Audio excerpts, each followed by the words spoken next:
गौतम बुद्ध का जीवन हर किसी के लिए प्रेरणादायी है। गौतम बुद्ध बौद्ध धर्म के प्रवर्तक थे।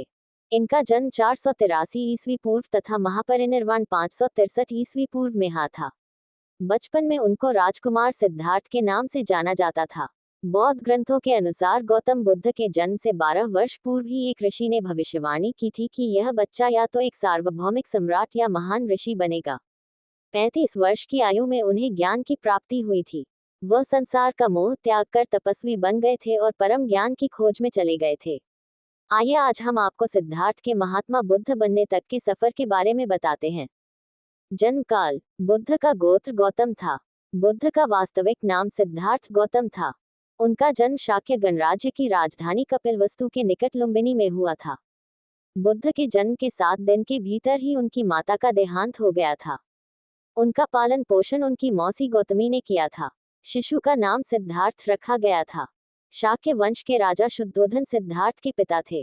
सिद्धार्थ के जन्म से पूर्व हुई भविष्यवाणी से परेशान होकर उनके पिता ने उन्हें तपस्वी बनने से रोकने के लिए राजमहल की परिधि में रखा।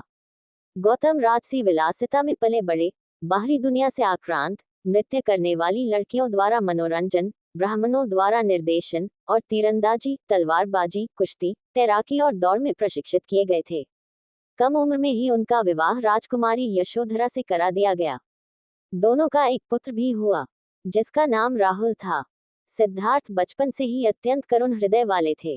वह किसी का भी दुख नहीं देख सकते थे। इतने प्रयासों के बाद भी 21 वर्ष की आयु में उनकी अपने राज्य कपिलवस्तु की गलियों में उनकी दृष्टि 4 दृश्यों पर पड़ी। ये दृश्य थे: एक वृद्ध विकलांग व्यक्ति, एक रोगी, एक पार्थिव शरीर और एक साधु। इन 4 दृश्यों को देखकर सिद्धार्थ समझ गए थे कि सबका जन्म होता है, सबको बुढ़ापा आता है, सबको बीमारी होती है और एक दिन सब मृत्यु को प्राप्त होते हैं। इससे व्यथित होकर उन्होंने अपना धनवान जीवन, अपनी पत्नी, पुत्र एवं राजपाट का त्याग करते हुए साधु का जीवन अपना लिया और जन्म, बुढ़ापा, दर्द, बीमारी और मृत्यु से जुड़े सवालों की खोज में निकल गए।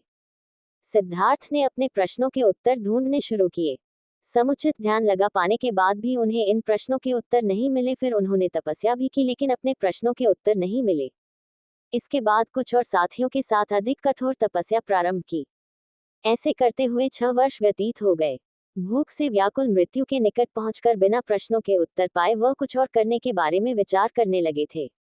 एक गांव में भोजन की तलाश में निकल गए, फिर वहां थोड़ा सा भोजन ग्रहण किया।